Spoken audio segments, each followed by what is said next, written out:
So, as I told you in the last class that architecture and computing models for a distributed system is very important.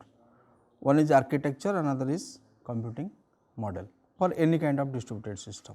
So, if you see the architectural aspect of distributed system, this is how we can divide the architectures broadly into two types.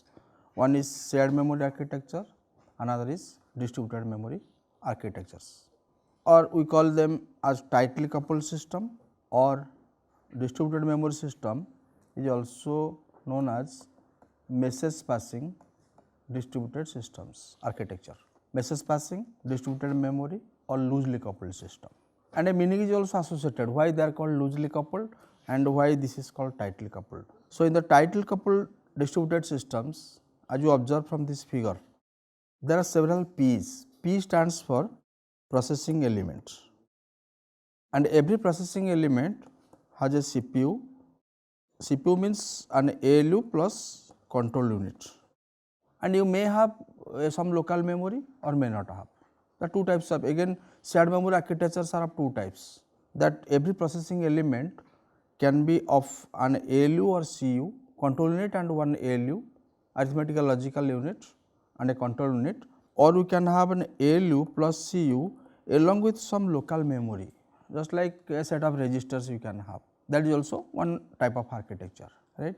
Or we can say that shared memory architectures are divided into SIMD, MISD and MIMD. So, SIMD stands for single instruction multiple data.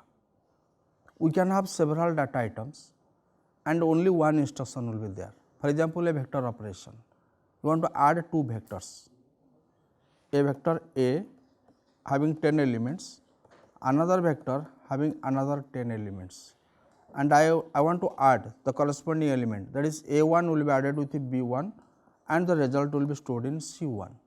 A2 will be added with B2, result will be added stored in C2. Similarly, A10 will be added with B10, result will be stored in C10. So, if the vector is not available, you want to carry out these operations. So, how many instructions you have to write, or at least how many instructions you have to execute? 10 instructions for performing 10 additions. Am I clear? Now, in the SIMD type of machines, you give only one add instruction, and this type of instructions are allowed, like add A10, B10, and you do not have to write any for loop also. Any loop is not necessary. The system will add 10 elements of A with 10 corresponding elements of B, and the result will be stored in C directly. This just I gave one example. So, whenever multiple datas are there, with the help of a single instruction, we can carry out the function. That is the meaning of SIMD, single instruction, multiple data. And these data will be distributed among the P's, processing elements. Suppose n datas are there, then n P's are there, and one data you can equally distribute to each of the P's. Suppose you have m data and which is greater than n. So, what you have to do? You have to divide m by n and accordingly distribute to the respective P's. Likewise, so multiple thousands, lakhs of data can be processed with the help of a single instruction. Therefore, it is called single instruction multiple data. What is the disadvantage of this model? There will be a single control unit which is responsible for decoding the instruction, because it is the control unit which will decode the instruction and tries to interpret the meaning of the instruction. And once the instruction is meaning is clear, then operation will be taking place with the help of these processing elements. And this one advantage of this architecture is that, suppose I have 100 P's, but I want to use only 10 P's. So, 90 P's you can disable, 10 P's you can activate. By that process, you can save the power, because every P will consume some amount of power for computation. So, these are the advantage side, but the greatest disadvantage is that it is having a single control unit and which is basically a centralized system. The moment this control unit fails, these P's, though they are working, they are inactive. Therefore, this architecture was not preferred.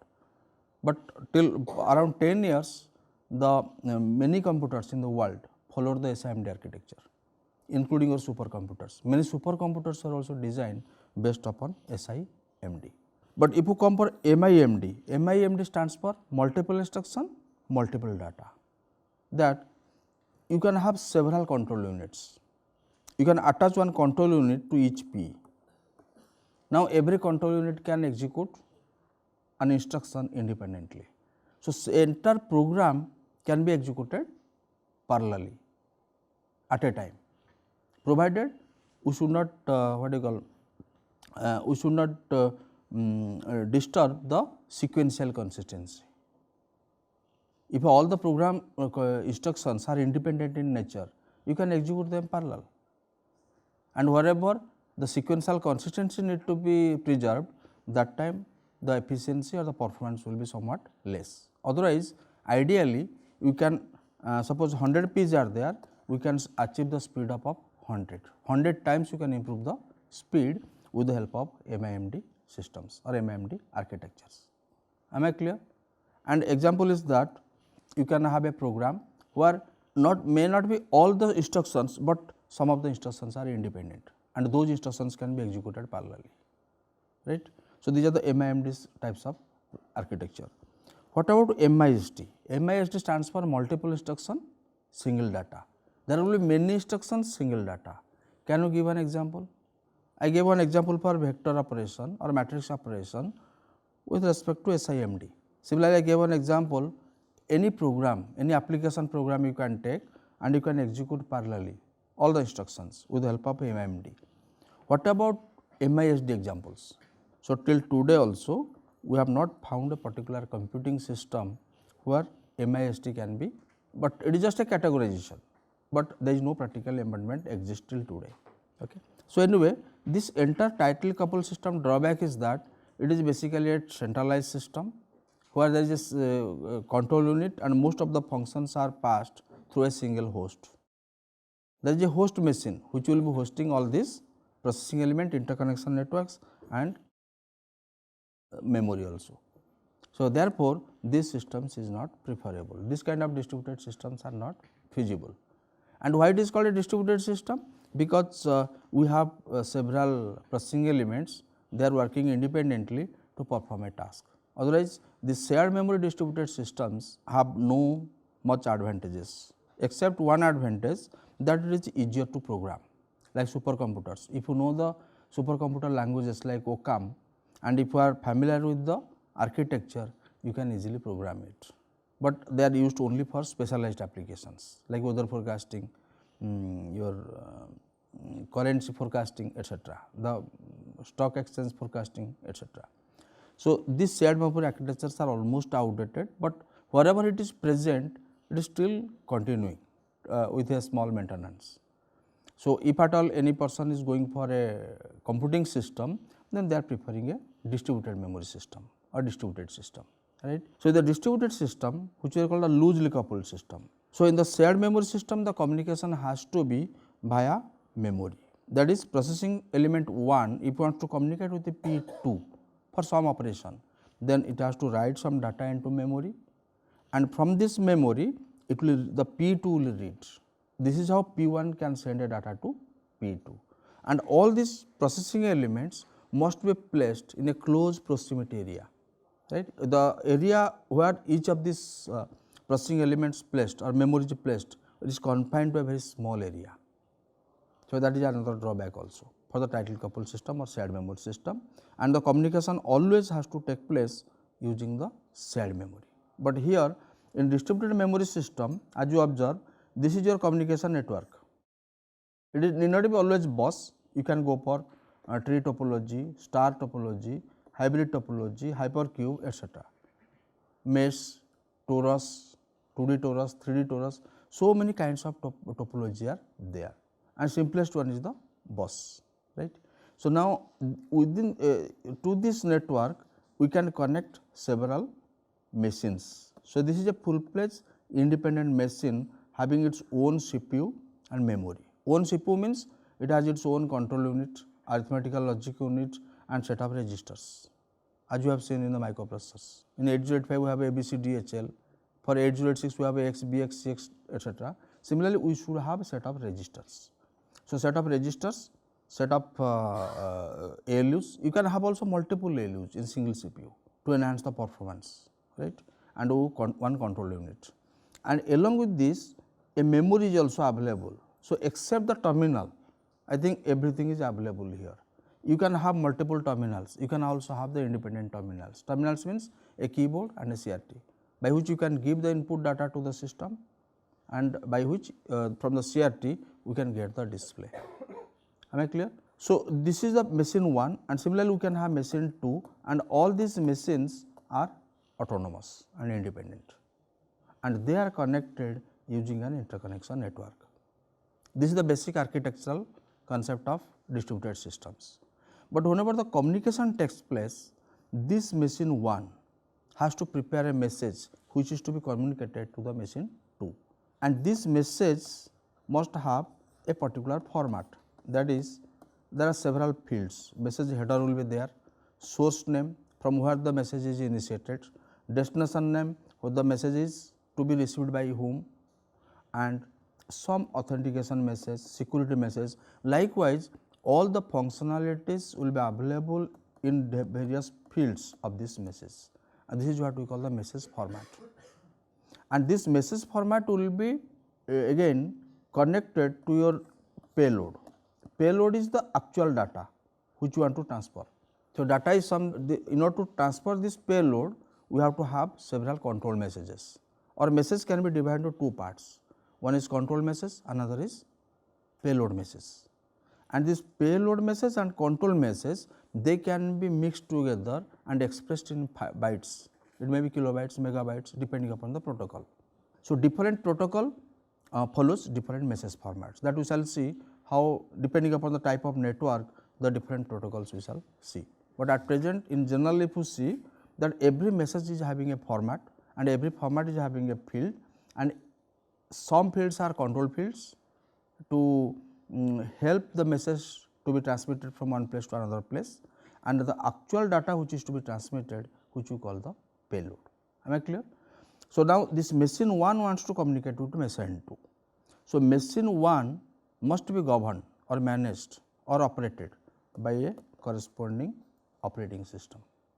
Without the operating system, machine cannot function, it is just a bare machine. Just like a car is there, there is no driver, the car cannot move. Similarly, whatever I told you, memory, CPU, control units, registers, they are the basic hardwares. They cannot run on their own. They must be managed by a software, that is called the operating system, or we call the system software, and that is different from your compiler and translators, right. So, this operating system, when it runs on this machine, it will produce a message, and that message will be transferred via this network and reach at the machine 2 bit by bit, because in its most physical form and most elementary form, the message is divided into number of bits, right. So, whatever may be the message type, it can be an English message or a text message, it is ultimately converted to the binary digits, and this message will be transferred via a network. Therefore, it is called message passing. Am I clear? So, without network, without accessing the network, there is no possibility of transferring a data machine 1 to machine 2, unlike in a shared memory system. You need not use the interconnection network for passing a message, just write it in the memory and read it. Same location will be read by the next P, but here the message has to be transferred via a communication network, and since it is transferred via a communication network and machines are loosely coupled, because this machine is connected to network and this machine is connected to network, they are loosely coupled and message passing. And since the operating system prepares this message, because unless the operating system prepares, it cannot be transmitted, and for preparation it takes some time, right. So, this message preparation time is there, and after preparing the message, again if the network bandwidth is not supporting, you cannot continuously send the message. Message must be transmitted one after another sequentially. Therefore, there must be a queue, message queue, which will also be managed by the operating system, and from the queue one by one message will be transmitted. So, now If I say in a very abstract way, a very simple communication model, some time will be taken for message preparation and some time will be taken for sending or transmitting and some time will be taken for propagation, right. You can say T preparation or T processing, because you have to execute a program or some application to produce a message and which needs to be transmitted to the other machine. So, for processing or for preparation of the message, you can it can consume some time, and which time is less, which time is more, that is another factor, right. Processing time is required for preparing the message, and once this message is prepared, it should be ready for sending with the help of a transmitter, and that is called T send time. And this T send time may not be uniform, and we cannot say it is random also. So, it again depends upon the type of communication medium and communication system. So, each of these terms, that is T sent, can follow a particular distribution: uniform, random, gamma distribution, alpha distribution, depending upon the application and context, right. But it should have a fixed value, a range of value, fixed range value, that is I can say 0 to 5 seconds. It will not go beyond 5, and 0 we cannot neglect the send time. So, it cannot be 0. So, let us take 0.5 to 5 seconds send time, and then propagation time will be more. Why? Because the message has to be transmitted via network. For example, machine 1 wants to communicate with machine N, and machine N is very far away from machine 1. The entire network it has to traverse. It may have to traverse several intermediate nodes. So, for that the propagation time will be more. So, it has been, I think in the very first class definition I have told you, always the communication time is more than the processing time. That is also another way of defining a distributed system. Wherever the communication time is more than the processing time, that is the best way to define a distributed system. But in a shared memory, if you observe, the communication time can be lesser than the processing time because of the high speed memory. Suppose you want to execute a very large program. So, processing time may be more as compared to the communication time, because finally only one result will be communicated, right. So, anyway, whatever it may be, so always remember the propagation time is always will be more than the processing time in a typical distributed system, right. So, now these are the two broad architectures. Then we shall see the distributed system architectures or loosely coupled systems, how they are classified. But before that, we can discuss some of the examples of the distributed memory systems. So, we call distributed systems or message passing systems or loosely coupled systems. So, example is a cloud is a typical distributed system, or we can say MANET, mobile ad hoc network, is a distributed system. They are all loosely coupled systems. Every node, suppose a number of mobile phones are there, and these mobile phones are connected by a switch, then that can be a distributed system. Third, VANET. Fourth, fog computing systems. Fifth, edge computing systems. So, these are the distributed systems. So, can I say that on for a distributed system, the backbone is a network, and for internet type of distributed system, backbone is internet, capital A internet. In general, the small I internet, which is nothing but network of networks. You can take any network and you can take any protocol, but if you go for capital A internet, then it has to take either TCP/IP or UDP/IP protocol, or the network which obeys the TCP/IP protocol, UDP/IP protocol, that is called internet, capital A internet. And this is a small I internet. You can take any kind of network in general. Any heterogeneity you can add, any type of computers, any type of protocols, there is no restriction. But here there is a restriction in the internet. It is a 5-layer protocol stack, TCP/IP, that we shall discuss afterwards. But here in the distributed system, if the backbone is internet, then we must have an operating system, and along with the operating system, we need set of system softwares. For example, operating system does not include compiler or any translator. We can attach a translator or compiler to the system software, right. Then we have application programs, then we have users. These are the primary requirement of a distributed system. Now, in the distributed system architecture, how do organize them? If this is the simplest architecture, in the backbone we have internet at the underlying layer, then we have on the top of internet we have an operating system, then we have system software, application program, users. And if I assume this is my model, what does it mean? That user if wants to access the internet, it has to call a application program, then it has to go to system software, then it has to go to operating system, then it has to access the internet, then only the data transmission is possible.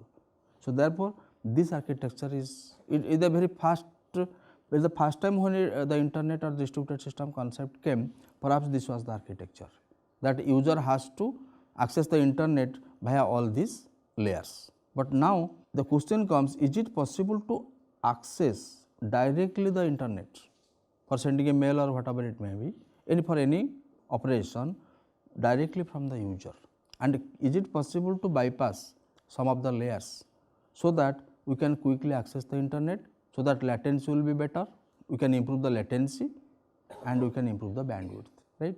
So, now I will show you some of the distributed system computing models where operating system can be bypassed and system software and application software, they can be integrated into a single layer, that we can say middleware.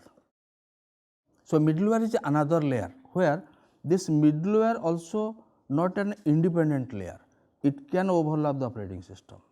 So, instead that operating system access the internet hardware, the middleware will be able to access the internet, right. And if since application programs and system softwares are there in the middleware, then we can directly access the internet.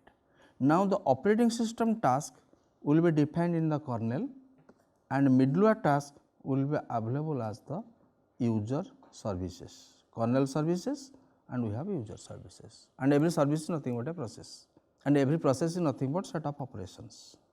If you write a program, when it is in the running state, we call it a process, and every process is nothing but set of instructions which are being executed. So, therefore, every instruction is an operation. It can be either it will be adding, subtracting, multiplying, dividing, storing, reading, something of the that nature, right. So, now these operations, set of operations must be performed for each process, and every service is a process, and already I have told you that a distributed system can be called as set of processes, and that means I can say that entire set of processes can be divided into two types, set of kernel processes or kernel services and set of user processes or user services. Now, if user service 1 wants to contact with kernel process 1, how this inter-process communication will take place in a distributed system. I told the distributed system components. Now, user process wants to communicate with the kernel process for some function, and these instances will occur several times to perform an application, right. So, if I say that U1 wants to communicate with the K1, U1 has to carry out a send operation and K1 has to do a receive operation. And why the communication is going on? Sender wants, that user wants that you execute, it is informing the kernel that I want to execute a process or I want to perform a operation, and that operation may be at the sender side or it may be at the kernel side. User will just simply tell, okay, it will just invoke the execution of the process at the receiver side. You will just give a small message, okay, you start executing this process. That is one way. Or user have that process and it will entirely transport the message. The way the messages are transmitted in a distributed system, the entire program, the entire process will be transmitted to the receiver side and it will be executed. Because the process which that user wants to execute may not be available at user, or it may not be available at the kernel. Why? Because now the kernel processes and user processes are not restricted.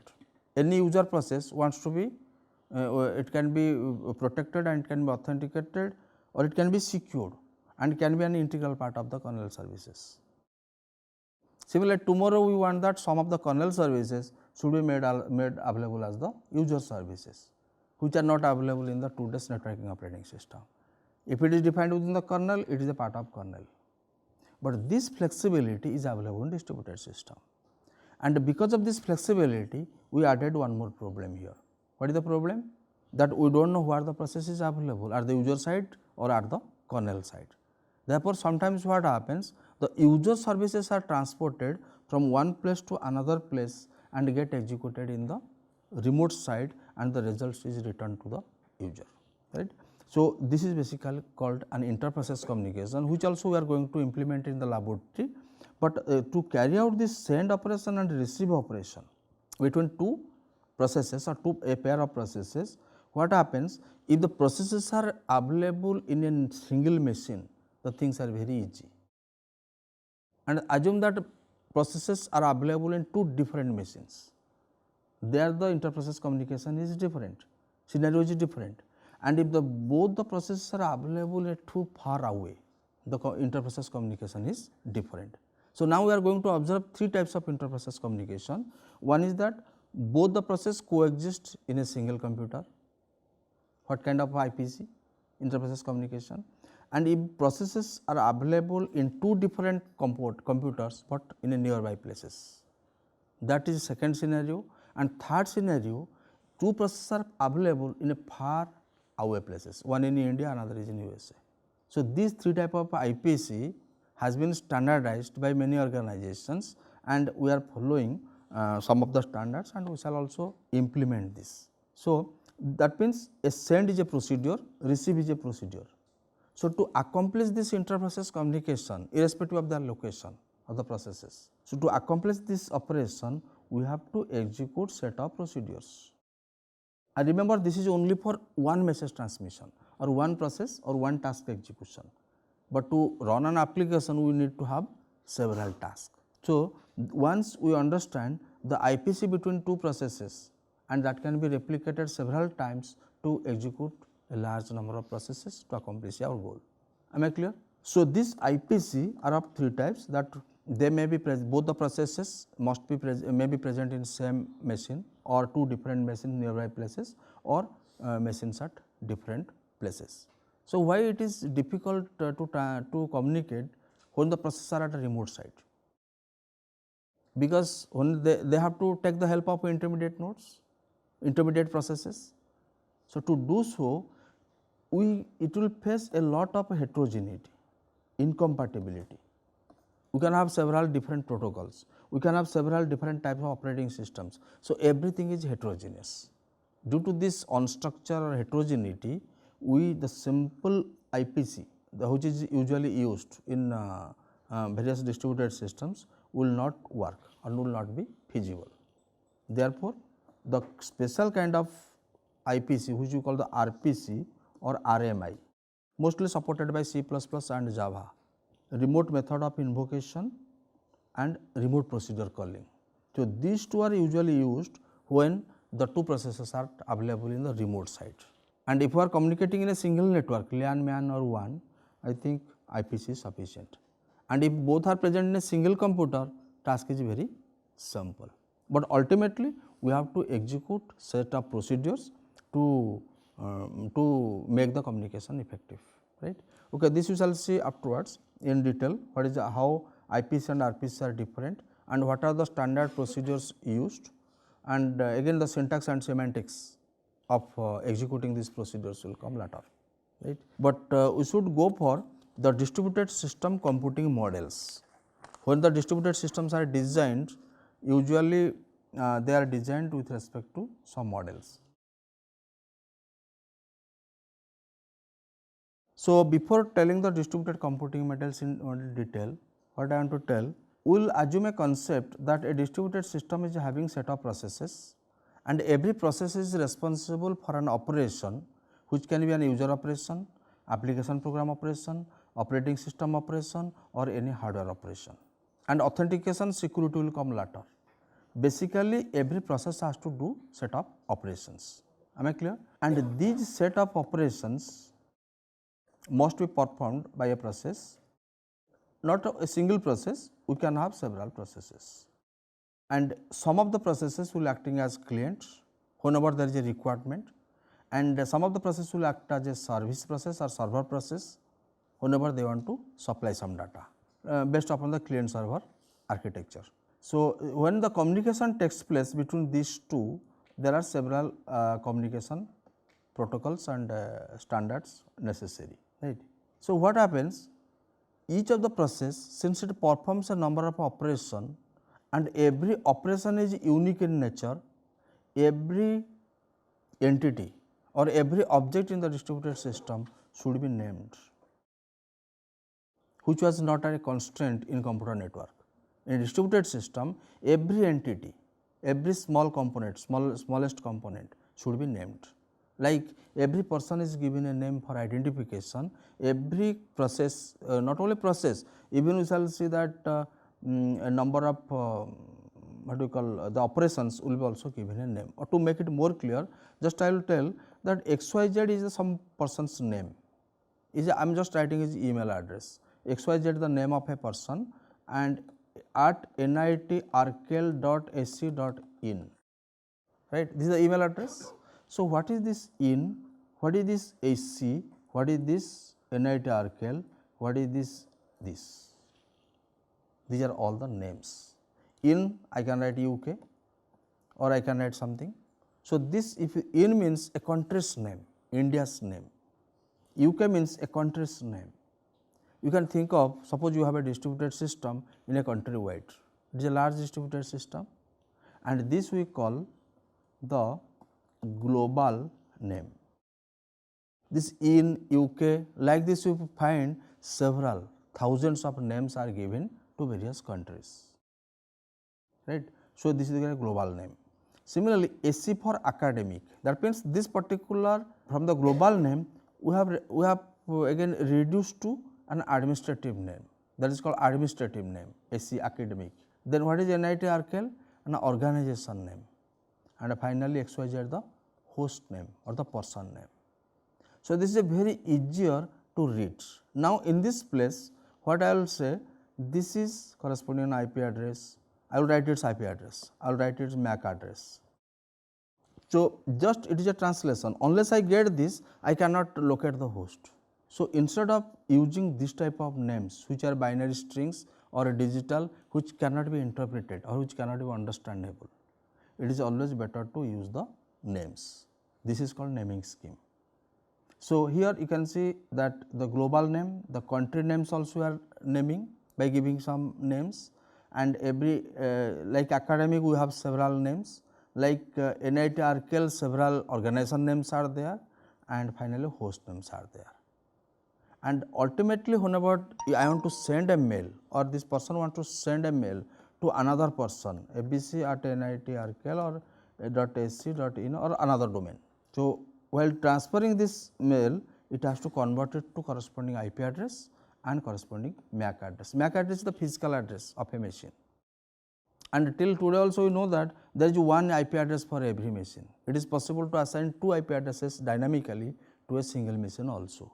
That is possible in distributed system, but in computer network scenario it is difficult. So, these names must be designed properly, and once the names are designed, then they can be translated to their corresponding IP address to transmit your message to the destination or for some running some application. Then from this we can get the MAC address, and via MAC address we can get the computer network. By network we can transmit the message.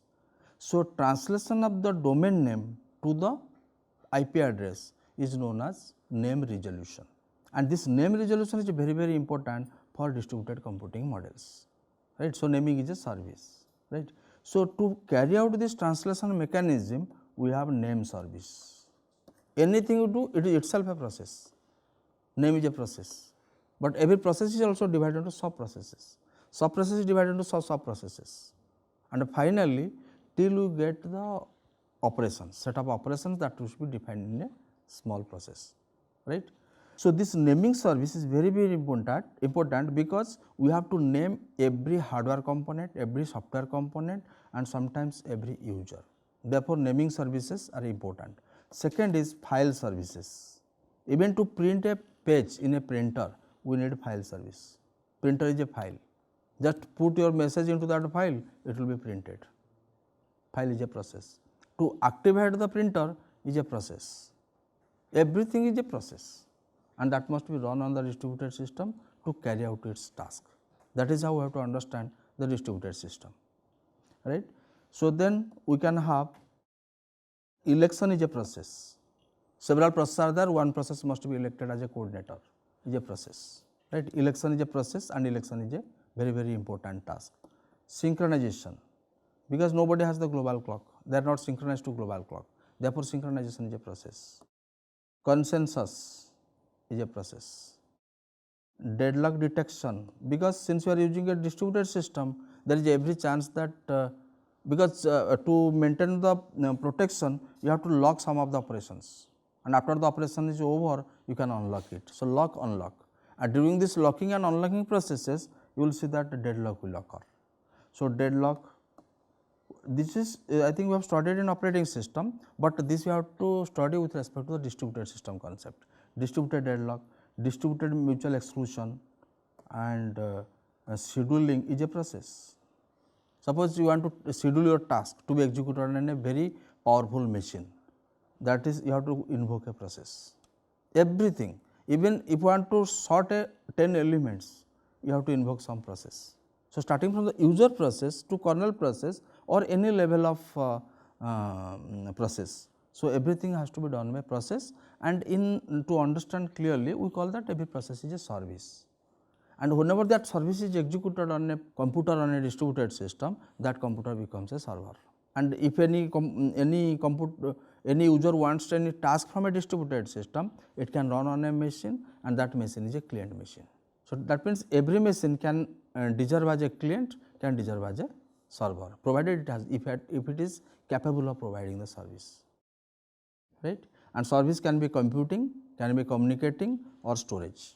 Service can be it can be a computation you can carry out in a high end machine, somewhere it is available, or you can for communication you need a service, or you need storage service.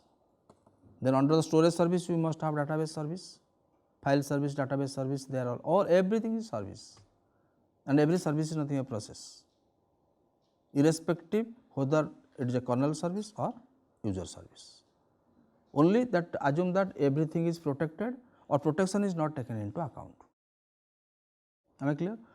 So, now scheduling, then we have allocation processes. I want to allocate my task, my application to a very high computational intensive machine to run my task faster. So, I have to do allocation, scheduling, allocation, and finally, load balancing. I will ensure that all the machines in the distributed system should be equally loaded. I have to invoke a load balancing process. So, everything is a process. Now, what is left? You have to how this load is balanced, how the naming is done, how the file services are provided in a distributed way, how election is done. There are several algorithms for everything. We are supposed to read each and every algorithms for each and every services. If you read the at least 2 or 3 algorithms from each of these operations, I think that is all about the course of study. Now, only things that we have to go in detail how to balance the load and how to perform the election, how to do the synchronization, right. So, anyway, so all these operations whatever I told you, they must fall on some distributed computing models, and models are divided into two types.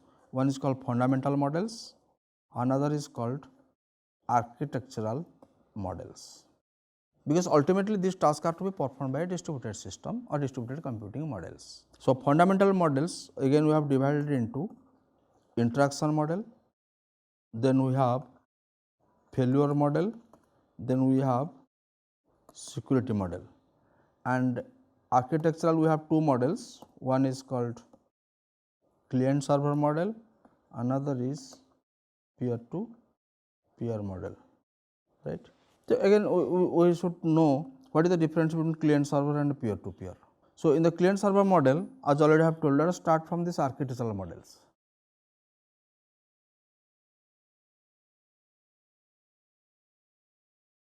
So, this is the simplest architecture. So, this is the client server model. It is the most important, most widely used in distributed system architecture, because it has initially used in computer network, but in computer network we call the physical machine is a client and physical machine is a server, and that physical machine puts a request to physical server, give a service. That is what the scenario in a computer network. But a distributed system, what happens? It is a process. If it is running on a machine, we call it a client machine or client process, and when it is executed in server machine, we call it is a server process. Now, client and server roles are assigned and changeable. That, as I told you, I can make any process client, any process any machine can be client, any machine can be server. But here what is the drawback? That request message will be sent by the client and it will wait for the reply or wait for the result till the server has finished its execution, is not it? But how the process is going on? Client will invoke it. I am using word invoke. Why invoke? Because the procedure may be at the server side or may be at the client side. Even it is possible the same process can be executed partially in server and partially in the client to accomplish a single task. Some portion is executed in the server and some portion is left. Unless that portion is executed, you cannot get the reply. Again, here also three scenarios. The exact procedure is available at the server side, it will be executed and service will be provided in the form of result. That is one scenario. Second scenario, the client has the procedure, but client is not having capability to execute so computational intensive task, and if it executes, it may give days together, it may take 24 days, 1 month or years together to complete. Therefore, it is transporting the entire process to a remote machine where the server is available. Servers are usually more powerful than the clients. So, there it will be executed and the result will be only client will be waiting for the result, but the entire things will be executed at the server side. That is one scenario. Or client has partially finished its execution and whenever a computational intensive operation comes, that part he can transmit to the server. Now, server will quickly execute that and partially already client has finished. So, both the tasks can be combined and the results can be obtained by the client. That is a scenario. But this again makes the problem more complex. Why? Because you are executing partially. That means, if the process has 10 operations, you are executing 2 operations and you are telling 8 operations should be done by the server. And to perform this 8 operation, this process has to migrate from the client process to the server process. And when the migration occurs, whether the entire copy of the process is copied to the server or the entire process will be transported to the server without taking any copy. The two type of migration, and we shall see what is the demerit. So, that is one reason why migration is necessary, but there is some other reasons also for migration: to achieve fault tolerance, to achieve availability, to achieve reliability, to achieve flexibility, right. If the server is nearer to a particular place where many clients are waiting for this service, let this service will be available at the client place. For that, you have to migrate many processes who are available in a central site to the remote site where they are really required. Am I clear? So, this concept can be feasible with the help of client server architecture. So, it is not simply a request, rather it is a invoking request, where by this invoking process you can initiate the execution of a process either at the client side or at the server side. These issues will come when we will go to the distributed operating system design. So, next architecture is peer to peer. It is something similar to client server, but a little bit definition is there also. So, P2P model